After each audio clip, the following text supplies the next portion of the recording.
Anchadan beri barterga uchastka so'rab yuruvdingizlar. O'ziga yashab turgan uyda men topib qo'ygan 5 ta xonasi bor, 190 kvadratga yaqin 3-2 sotuq tayyor hovli topib qo'ydim. Shunga barter qilib olsangiz bo'ladi. Yetmagan 1-2 so'm ipoteka qilib olsangiz ham bo'ladi.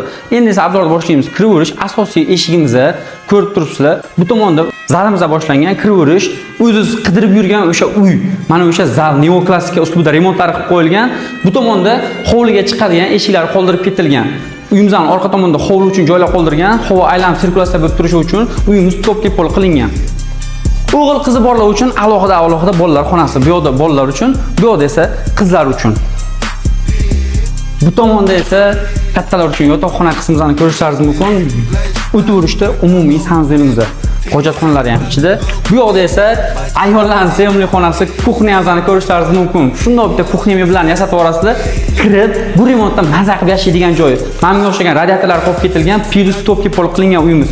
O'tirish, bu tomonda spalni qismimizni ko'rishlaringiz mumkin. Yaxshi tomoni sanzillari ichida. Endi esa qisqa qilib tushuntirib o'taman. Bu yoqdan ham hovliga chiqadigan eshiklari bor. Bu yoqda ham alohida sanzilimizni ko'rishlaringiz mumkin. Zelyoniy zona, mana bitta ikkita mashina qo'yish uchun joylari bor, letniy kuxnyalari bor. Uyimizning fasad ishlarida ozgina ishlar qoldirib ketilgan, plus podvoli ham bor. Hurmatli obunachilar, uyimiz 3-2 sotuqda qurib bitkazilgan, 190 kvadratga yaqin 5 ta xona, remontlar tayyor holatda. Bu uyimizda barter bo'ladi yoki ipoteka qilishlaringiz mumkin. Narx qiziq bo'lsa, Telegram kanalda yoki pastdagi nomerlarga telefon qilib bog'lanishlaringiz mumkin. Uyimiz yoqqan bo'lsa, yaxshi niyatda bitta like bosib qo'yish esdan chiqmasin.